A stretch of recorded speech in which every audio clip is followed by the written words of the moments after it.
লজ্জা এত গুরুত্বপূর্ণ, হায়া এত গুরুত্বপূর্ণ, লজ্জা এত গুরুত্বপূর্ণ, হায়া এত গুরুত্বপূর্ণ, যেটার সংস্পর্শ ইমানের সাথে, বলেন সুবহানাল্লাহ, ইমানের সঙ্গে। হায়া বা লজ্জা ইমানের একটা অঙ্গ, ইমানের একটা অংশ হচ্ছে হায়া বা লজ্জা। যে পরিবার থেকে, যে সমাজ থেকে, যে রাষ্ট্র থেকে, যে মানুষের পক্ষ থেকে, নারী পুরুষ ছেলে মেয়ে উভয়, যার ভিতর থেকে লজ্জা উঠে যাবে, হায়া উঠে যাবে, শরম উঠে যাবে, ওর ভিতরে ঈমান বলতে কিছুই থাকে না। নাউজুবিল্লাহ। গুরুত্বপূর্ণ একটা বিষয় হচ্ছে লজ্জা।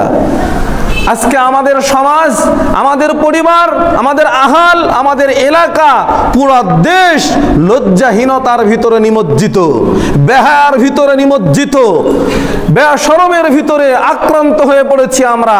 লজ্জা বলতেই নাই, লজ্জা উঠে গেছে এখন, এজন্য ঈমান উঠে গেছে।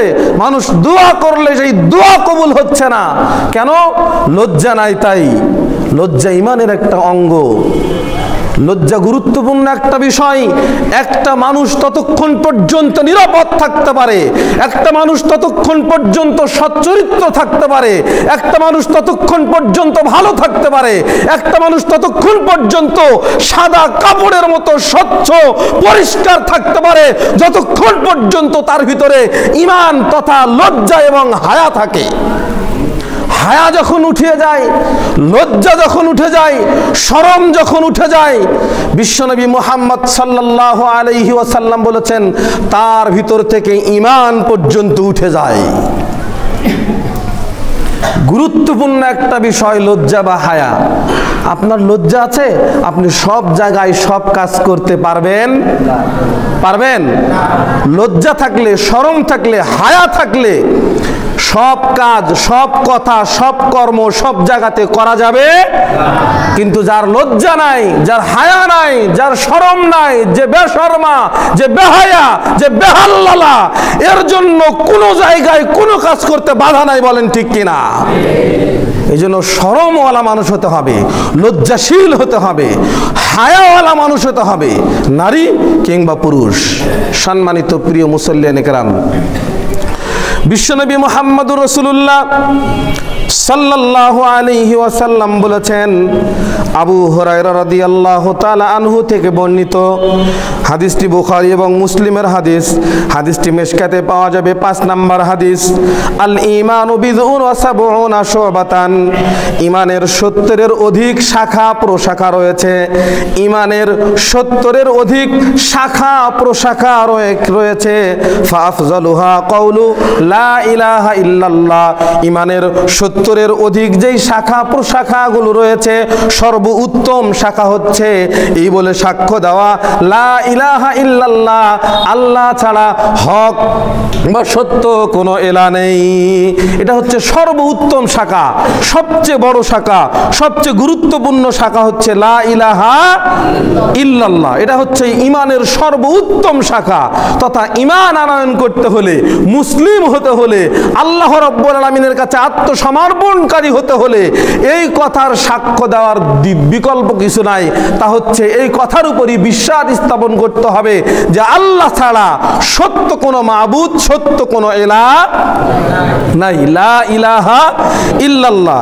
বিশ্বনবী বলেন, ওয়া আদনাহা ইমাতাতুল আযা আনিত তরিকি, এবং সর্বনিম্ন যেই শাখাটা রয়েছে, সর্বোত্তম শাখা হচ্ছে লা ইলাহা ইল্লাল্লাহ, এবং সর্বনিম্ন যেই শাখা, সর্বনিকৃষ্ট যেই শাখা, ঈমানের যেই ছোট্ট শাখাটা আছে, ক্ষুদ্র যেই শাখাটা আছে, এই শাখাটা হচ্ছে রাস্তা থেকে কষ্টদায়ক কোনো বস্তু সরিয়ে ফেলা।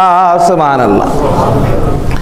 বিশ্বনবী মুহাম্মদুর রাসূলুল্লাহ সাল্লাল্লাহু আলাইহি ওয়াসাল্লাম হাদিসের শেষ অংশে বললেন, আল হায়াউ শুবাতাম মিনাল ঈমান, এবং ঈমানের আরেকটি শাখা হচ্ছে শরম বা লজ্জা। লজ্জা বা শরম এটাও হচ্ছে ঈমানের একটি শাখা। সুবহানাল্লাহ। তাহলে সর্বোত্তম শাখা কি? ইমানের সর্বোত্তম শাখা কি? বললে গুনাহ হবে মনে হয়, বলিয়েন না, পিছন থেকে বলিয়েন না, যারা সামনে 2-4 জন মুরব্বী আছে এরা বলুক, আপনারা বলেন না। ইমানের সর্বোত্তম শাখা কি? লা ইলাহা ইল্লাল্লাহ। আর ইমানের সর্বনিম্ন শাখা হচ্ছে রাস্তা থেকে কষ্টদায়ক বস্তু না, বাড়ির থেকে ময়লা আবর্জনা নিয়ে এসে রাস্তায় ফেলে রাখা না। আমাদের কাছে তো এটাই মনে হয়, এটা মনে হয় না? আমাদের রাস্তা পাতাতে চলতে কি দেখবেন? খেড় কুটা গোবর এটা সেটা, গাড়ি ঘোড়া রড সিমেন্ট বালু ইত্যাদি ইত্যাদি কত কিছু। মানুষের চলতে সমস্যা হয় না? না, মানুষের চলতে সুবিধা হয়। তাহলে এটা কোনটা? এটা কোন শাখা? আমাদের যে রাস্তা বন্ধ করলাম, আমি যে রাস্তা বন্ধ করে দিলাম আর একজনার চলাচলের জন্য কষ্ট দিলাম, এটা কোনটা ইমানের শাখা? এটা কোন ইমান ভাই? মানুষের রাস্তা বন্ধ করা, মানুষের রাস্তা চলাচল কষ্ট সৃষ্টি করা, ব্যাঘাত ঘটানো, এটা কোন শাখা? এটা হচ্ছে মনের হিংসার শাখা, তাই না? ইমানি শাখা সর্বনিম্ন, তা হচ্ছে রাস্তা থেকে কষ্টদায়ক বস্তু কোথায় ফেলে দিব? সরে ফেলে দিব, দূরে ফেলে দিব। এটা ইমানের সর্বনিম্ন শাখা। আরেকটা শাখা হচ্ছে আল হায়াউ মিনাল ঈমান। আল হায়াউ শু'বাতুম মিনাল ঈমান। লজ্জা, হায়া এটাও ঈমানের একটি শাখা। আপনি কি এটাকে বাস্তব মনে করতেছেন না? হাদিসটাকে কি অগ্রহণযোগ্য মনে করতেছেন? গুরুত্বপূর্ণ একটা হাদিস, বুখারী মুসলিমের হাদিস, মেশকাতের 5 নম্বর হাদিস পাওয়া যাবে। বিশ্বনবী মুহাম্মদ সাল্লাল্লাহু আলাইহি ওয়াসাল্লাম লজ্জাকে, হায়াকে ইমানের সঙ্গে তুলনা করা মানে কি? আপনি কিভাবে দেখছেন? আপনি কিভাবে অনুধাবন করতেছেন? আমি বুঝতেছি না। ইমানের একটা শাখা হচ্ছে লজ্জা, হায়া। শুধু তাই নয়, বিশ্বনবী মুহাম্মদ সাল্লাল্লাহু আলাইহি ওয়াসাল্লাম বলেছেন, ওয়ান ইবনে উমর রাদিয়াল্লাহু তাআলা আনহু قال, উমর রাদিয়াল্লাহু তাআলা আনহু থেকে বর্ণিত, তিনি বলেন, ক্বালা রাসূলুল্লাহ সাল্লাল্লাহু আলাইহি ওয়াসাল্লাম, রাসূল সাল্লাল্লাহু আলাইহি ওয়াসাল্লাম বলেছেন, আল হায়া ওয়াল ঈমানু করনাউ জামিআন। হায়া এবং লজ্জা, হায়া এবং ঈমান, আল হায়া ওয়াল ঈমান, লজ্জা এবং ঈমান, হায়া এবং ঈমান করনা ও জামিআন, অঙ্গাঅঙ্গি ভাবে জড়িত, একসঙ্গে থাকে। শুনেন, ফাইদা রফাআল আহাদুহুমা, একটা যদি উঠিয়ে না হয়, রফাআল আখর, এবং দ্বিতীয়টাও এমনি এমনি উঠে চলে যায়। যার ভিতরে ঈমান আছে, যার ভিতরে ঈমান থাকবে, অটোমেটিক ভাবে তার ভিতরে হায়া থাকবে, শরম থাকবে। আর যার ভিতরে ঈমান নাই, ঈমান যদি না থাকে, শরম থাকে না, হায়া থাকে না। তার ভিতরে শরম থাকবে, তার ভিতরে ঈমান থাকবে। যার ভিতরে হায়া থাকবে, তার ভিতরে শরম থাকবে, তার ভিতরে ঈমান থাকবে। যার ভিতরে ঈমান থাকবে, তার ভিতরে শরম থাকবে। যদি ঈমানকে উঠিয়ে না হয়, তার মাঝখান থেকে শরম এমনি এমনি উঠে যায়। যদি লজ্জাকে উঠিয়ে নেওয়া হয়, তাহলে ঈমানকে উঠিয়ে নেওয়া হয়। বোঝা যাবে, যদি আমার ভিতরে শরম থাকে, হায়া থাকে, লজ্জা থাকে, সব কাজ আমি সব জায়গাতে করতে পারি না, পারবো না। তাহলে বোঝা যাচ্ছে আমার ভিতরে যদি হায়া থাকে, শরম থাকে, তার মানে আমার ভিতরে ঈমান আছে। আমার ভিতরে যদি ঈমান থাকে, তাহলে শরম আছে। শরম নাই বলতে ঈমান নাই, ঈমান নাই বলতে শরম নাই। শরম এবং ঈমান করনাউ জামিআ, দুইটি বিষয় এমন ভাবে অঙ্গাঅঙ্গি ভাবে জড়িত, একটা থাকলে আর একটা থাকে, আর একটা না থাকলে আর একটাও থাকে না। ঈমান এবং হায়া, শরম, লজ্জা, ঈমান একদম পাশাপাশি ভাবে জড়িত। একটা যদি উঠিয়ে নেওয়া হয়, তাহলে আর একটা উঠিয়ে নেওয়া লাগে না, অটোমেটিক চলে যায়, অটোমেটিক। তাহলে এখন যদি আমি বলি আমি ইমানদার, নামাজ পড়ে না, ইমানদার দাবি করে, এরকম মুসলমান, এরকম বেশরমা মানুষ সমাজে আছে না? সব কাজ করে, বলে ইমানদার। রাসূল বললেন, যার ভিতরে ঈমান থাকবে, তার ভিতরে শরম থাকবে। বেহার মতো চলাফেরা, বেহাল্লার মতো উঠা বসা, ও আবার ঈমানদার দাবি করে। রাসূল বললেন, ওর ভিতরে যদি ঈমান থাকে, তার শরম থাকবে। যার ভিতরে শরম থাকবে, তার ভিতরে ঈমান থাকবে। যার ভিতরে হায়া থাকবে, তার ভিতরে ঈমান থাকবে। ঈমান নাই মানে শরম নাই, শরম নাই মানে, শরম নাই মানে ঈমান নাই, ঈমান নাই বলতে শরম নাই, হায়া নাই। সম্মানিত প্রিয় মুসল্লিয়ানে কেরাম, দুটো অঙ্গাঙ্গি ভাবে জড়িত, একটা না থাকলে আর একটা থাকবে না।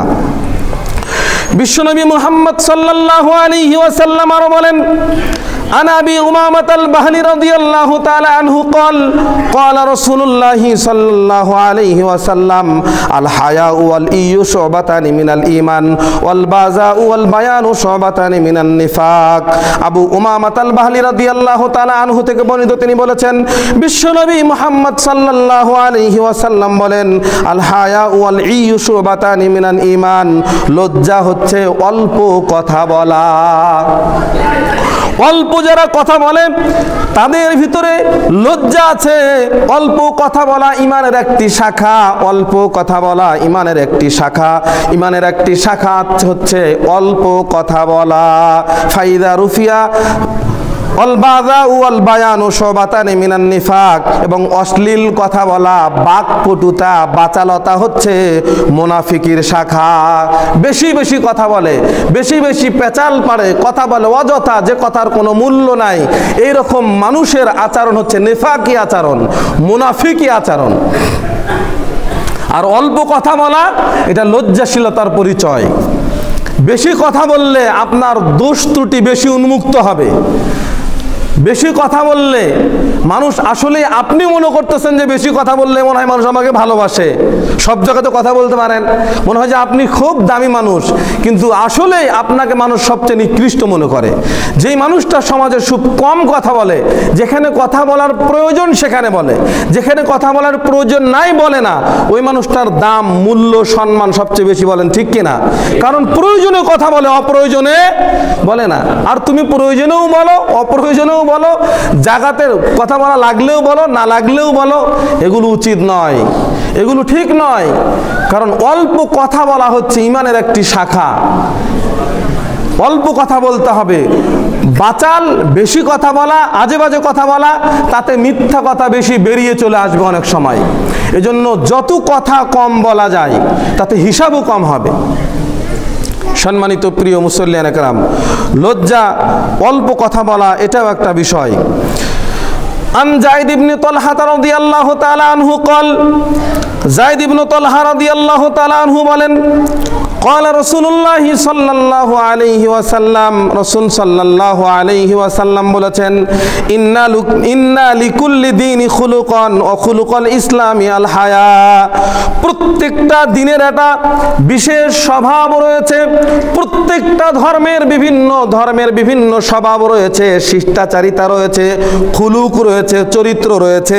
বিশ্বনবী বলেন ও খুলুকুল ইসলামি হায়া, ইসলামের স্বভাব, ইসলামের চরিত্র হচ্ছে লজ্জাশীলতা। দ্বীনে ইসলামের স্বভাব, দ্বীনে ইসলামের চরিত্র, দ্বীনে ইসলামের একটা বৈশিষ্ট্য হচ্ছে লজ্জাশীলতা। যার লজ্জা নাই তার ভিতরে দ্বীন নাই, যার ভিতরে দ্বীন নাই তার ভিতরে লজ্জা নাই, হায়া নাই। হায়া গুরুত্বপূর্ণ একটা বিষয় প্রত্যেকটা মানুষের জন্য। একটা মানুষের দাম কমে এবং বাড়ে লজ্জাহীনতা এবং লজ্জা থাকা না থাকার বিষয়ে। যেই মানুষটা যেখানে সেখানে সব কিছু করে বেড়ায়, সব কিছু করতে পারে, এই মানুষটার আসলেই সমাজে কোনো মূল্যায়ন থাকে না। হায়া যার নাই তার মূল্যায়ন নাই, সম্মান নাই, কদর নাই, ইজ্জত নাই। যে মানুষটার লজ্জা আছে, হায়া আছে, ইতস্তবোধ আছে, মানুষের কাছে তার সম্মান মর্যাদা আছে, কারণ তার ভিতরে হায়া আছে, মানে ঈমান আছে। ঈমানওয়ালা হতে হবে, হায়াওয়ালা হতে হবে, শরমওয়ালা হতে হবে। আল্লাহ সুবহানাহু ওয়া তাআলা আমাদের সকলকেই হায়া এবং শরমওয়ালা হিসাবে কবুল করুন, আল্লাহুম্মা আমিন। বিশ্বনবী মুহাম্মদ সাল্লাল্লাহু আলাইহি ওয়াসাল্লাম আরো বলেন عن ابن عمران بن حسين رضي الله تعالى عنه قال رسول الله صلى الله عليه وسلم الحياء لا يأتي إلا بخير وفي رواية الحياء خير كله। ইমরান ইবনে হুসাইন রাদিয়াল্লাহু তাআলা আনহু থেকে বর্ণিত, তিনি বলেন রাসূল সাল্লাল্লাহু আলাইহি ওয়াসাল্লাম বলেছেন আল হায়াউ লা ইয়াতি বিখাইরিন, লজ্জাশীলতা পুণ্য এবং কল্যাণ ব্যতীত কিছুই আনায়ন করে না। যেটা হায়া বা শরম, এই লজ্জা বিষয়টা সবসময় নেকির দিকে যায়, ভালোর দিকে যায়, কল্যাণের দিকে যায়, সওয়াবের দিকে যায়। বিশ্বনবী ওয়াফি রিওয়ায়াতিন আল হায়াউ খায়রুন কুল্লাহু, লজ্জা এমন একটা বিষয়, লজ্জা এমন একটা বস্তু যার চতুর সাইডে শুধু খয়ের, কল্যাণ আর অকল, কল্যাণ আর কল্যাণ, ভালো আর ভালো। লজ্জার ভিতরে কোনো খারাপই নাই। লজ্জা বস্তুটা পুরোটাই স্বর্ণের মতো পুরাটাই কল্যাণকর। লজ্জা মানুষকে ভালোর দিকে নিয়ে যায়, লজ্জা মানুষকে কল্যাণের দিকে নিয়ে যায়। লজ্জাওয়ালা মানুষ কখনোই অন্যায়, খারাপ, পাপের সঙ্গে জড়িত থাকতে পারে না, কারণ তার ভিতরে কি আছে? লজ্জা আছে। আবু হুরায়রা রাদিয়াল্লাহু তাআলা আনহু থেকে বর্ণিত, তিনি বলেন রাসূল সাল্লাল্লাহু আলাইহি ওয়াসাল্লাম বলেছেন, লজ্জা কাকে করতে হবে? মানুষ মানুষকে দেখে লজ্জা করবে, বাপ ছেলেকে, ছেলে বাপকে দেখে লজ্জা করবে, সমাজের মুরব্বীদেরকে দেখে যুবকেরা লজ্জা করবে। বিষয়টা কি এমন? বিষয়টা এমন নয়। আবু হুরায়রা রাদিয়াল্লাহু তাআলা আনহু বললেন, সবচেয়ে লজ্জাশীল তারাই। বিশ্বনবী মুহাম্মদ সাল্লাল্লাহু আলাইহি ওয়াসাল্লাম বলেছেন, তোমরা সর্বোত্তম লজ্জাশীল, লজ্জা করো স্বয়ং আল্লাহ রাব্বুল আলামিনকে। যেটা কেউ দেখে না সেটা দেখে কে? তার লজ্জা বেশি করতে হবে কাকে? গোপনে প্রেম করতেছেন, গোপনে পরকীয়া করতেছেন, গোপনে চুরি করতেছেন, গোপনে বাটপাটি করতেছেন, গোপনে চিটারি করতেছেন, মানুষ জানে না, কেউ জানে না, কিন্তু জানে কে? তাহলে মানুষকে দেখে আপনি গোপনে গোপনে হাজী সাহেব যে বিড়ি খেলেন, ইমাম সাহেবকে দেখে বিড়ি খেলেন, পরে যে কথা বললেন আপনার মুখ থেকে তো সুগন্ধ আসে। কি আসে মুখ থেকে? আপনি যে পাশে সলাতে দাঁড়ালেন, আপনার পাশের মুসল্লি তো বলতেছে, হুজুর ওনার সামনে তো দাঁড়া যায় না। কেন? উনি মাঝে মধ্যে মোমবাতি খায়। তাহলে কি বোঝা যাচ্ছে? আপনি কাকে লজ্জা করলেন? মানুষকে না আল্লাহকে? মানুষকে লজ্জা করতে হবে কাকে? আল্লাহকে। আপনি মানুষের ভয়ে, ইমামের ভয়ে গোপনে গোপনে টান মারলেন, কিন্তু আল্লাহকে আপনি লজ্জা করলেন। তার মানে আপনার ভিতরে লজ্জা, ঈমান। কথা আমার না, রাসূল সাল্লাল্লাহু আলাইহি সাল্লামের। মা ও বোন ইমাম সাহেব দেখলে দৌড়ে ঘরের ভিতরে যায়, বাড়ির ভিতরে যায়, কাপড়টা দিয়ে একদম আড়াল করে। কিন্তু কোনো বেটা যখন জিনিস নিয়ে আলো, কি জানি বলে, হ্যাঁ, ফেরিওয়ালা যখন আসে, ফেরিওয়ালা যখন আসে, বুবু, খালা, যুবতী বোনেরা ফেরিওয়ালা দেখলে পাগল হয়ে যায়। স্বামীকে দেখলেও এরকম পাগল হয় না, ফেরিওয়ালা দেখলে যে পাগল হয়ে যায়, ওখানে লজ্জা শরম এটা কোথায় থুয়াইছে? আল্লাহ জানে কই রাখে আসছে। আর হুজুর দেখলে, মুরব্বী দেখলে, হাজী সাহেব দেখলে, গ্রামের মাতাব্বর প্রধানকে দেখলে একদম এত আটো ছোট, এত পর্দাশীল, মনে হয় আকাশ থেকে পড়লো কিছুক্ষণের মধ্যে। এই পর্দাশীল, এই লজ্জা মানুষকে দেখানোর জন্য না আল্লাহকে দেখানোর জন্য? মানুষকে দেখানোর জন্য এই পর্দা, এই লজ্জা। যার ভিতরে এই লজ্জা আছে, এটা হচ্ছে মানুষ দেখানো, এটা হচ্ছে রিয়া, এটা অহংকারী, তাকাব্বুরি, এটা আল্লাহ রাব্বুল আলামিন পছন্দ করে না। লজ্জাশীল লজ্জা কাকে করতে হবে? আমরা কাকে লজ্জা করব? না ইমাম সাহেব দেখলে গোপনে থাকবো, হুজুর দেখলে গোপনে থাকবো, আর সবার সামনে ওপেনলি সব চলবে। ফেরিওয়ালার কাছে বের হওয়া যাবে, হুজুরের সামনে আসা যাবে না। এমনটা কি? আজান দিলে মাথায় কাপড় দিচ্ছে, আজান দিলে মাথায় কি দিচ্ছে?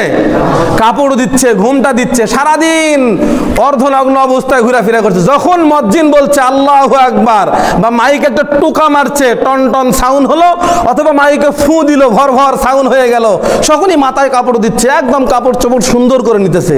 তার মানে আজান দিলে পর্দা, আজান ছাড়া পর্দা। আজান দিলে শরম, আজান না থাকলে শরম নাই। শরম কাকে করতে হবে? আল্লাহকে। আল্লাহ আমাদের সকলকে হেদায়েত দান করুক, আল্লাহুম্মা আমিন। আল্লাহ সুবহানাহু ওয়া তাআলা আমাদেরকে আলোচনার বুঝ দান করুক, আল্লাহুম্মা আমিন। আমরা সর্ব অবস্থায় শরম করব কাকে? বিশ্বনবী মুহাম্মদ সাল্লাল্লাহু আলাইহি ওয়াসাল্লাম মা আয়েশা সিদ্দিকা রাদিয়াল্লাহু তাআলা আনহার ঘরে বসা শুয়ে আছেন। রাসূল সাল্লাল্লাহু আলাইহি ওয়াসাল্লামের মাথা আয়েশা রাদিয়াল্লাহু তাআলা আনহার উরুর উপরে। এমন সময় আবু বকর রাদিয়াল্লাহু তাআলা আনহু বাড়িতে লক করলেন। কণ্ঠ শুনেই ইজাজত চাইলেন, সালাম দিলেন, ভিতরে আসার অনুমতি দেওয়া হলো। আবু বকর রাদিয়াল্লাহু তাআলা আনহু ঘরের ভিতরে প্রবেশ করলেন। রাসূল সাল্লাল্লাহু আলাইহি সাল্লাম মাথা তোলেন নাই। রাসূলের কোনো একটা অঙ্গ বের হয়েছিল, হাঁটু অথবা উরুর একটা অংশ দেখা যাচ্ছিল। রাসূল সাল্লাল্লাহু আলাইহি সাল্লাম কিছু মনে করলেন না। আবু বকর বকর হচ্ছেন রাসূল সাল্লাল্লাহু আলাইহি সাল্লামের শ্বশুর। রাসূল সাল্লাল্লাহু আলাইহি সাল্লামের ঘরে প্রবেশ করলেন, আয়েশা রাদিয়াল্লাহু তাআলা আনহা বসা, কিছুই মনে করলেন না, উঠলেন না, বসলেন না, শুয়ে থাকলেন। উমর রাদিয়াল্লাহু তাআলা আনহু আসলেন, অনুমতি চাইলেন, ভিতরে প্রবেশ করলেন, অনুমতি দেওয়া হলো, কোনো কিছুই করলেন না। এইবার উসমান রাদিয়াল্লাহু তাআলা আনহু যখন গেটের ভিতরে লক করলেন, পরিচয় দিলেন, আমি উসমান। রাসূল সাল্লাল্লাহু আলাইহি সাল্লাম তৎক্ষণাৎ তাড়াতাড়ি করে উঠলেন এবং কাপড় সুন্দর করে নিয়ে বসলেন। উসমান ভিতরে ঢুকলেন, কথাবার্তা বললেন, উসমান চলে গেল। এরপর রাসূল সাল্লাল্লাহু আলাইহি সাল্লাম আয়েশাকে বললেন, আয়েশা, এই আয়েশা, উসমান কি আমার কোনো অঙ্গ দেখেছে কিনা? রাসূল সাল্লাল্লাহু আলাইহি সাল্লামের কথা শুনে আয়েশা রাদিয়াল্লাহু তাআলা আনহা বলছেন, ইয়া রাসূলুল্লাহ, আবু বকর আসলো, আমার পিতা প্রবেশ করলো, আপনি উঠে বসলেন না, এতবার সম্মান দিলেন না। ওমর আসলো, কোনো সম্মান বোধ করলেন না, উঠলেন না। কিন্তু উসমান রাদিয়াল্লাহু তাআলা আনহুকে দেখে আপনি তড়িৎ ঘড়িৎ উঠলেন, কাপড়গুলো সোজা করে নিলেন, ভাঁজগুলো সোজা করে নিলেন। কারণ কি? বিশ্বনবী বললেন, আরে উসমান এমন এক সাহাবী, উসমান এমন এক সাহাবী যেই সাহাবীদেরকে দেখে স্বয়ং আল্লাহর ফেরেশতারা পর্যন্ত লজ্জা করে। সুবহানাল্লাহ। সাহাবীদের ভিতরে সবচেয়ে বড় লজ্জাশীল সাহাবী ছিলেন উসমান রাদিয়াল্লাহু তাআলা আনহু। উসমান রাদিয়াল্লাহু তাআলা আনহু চলাফেরা এত নম্র ছিল, এত ভদ্র ছিল, এত নমনীয়তা ছিল। রাসূল সাল্লাল্লাহু আলাইহি সাল্লাম বলেন, আমার 2 মেয়েকে উসমানের কাছে বিবাহ দিয়েছি, আমার যদি আরেকটা মেয়ে থাকতো তবু আমি উসমানকে দিয়ে বিয়ে দিতাম। সুবহানাল্লাহ। তাকে বলা হয় যুন্নুরাইন। সুবহানাল্লাহ। লজ্জাশীল হতে হবে আমাদেরকে। আসুন আল্লাহ সুবহানাহু ওয়া তাআলা আমাদেরকে উত্তম লজ্জাশীল হিসাবে কবুল করুক। আল্লাহুম্মা আমিন।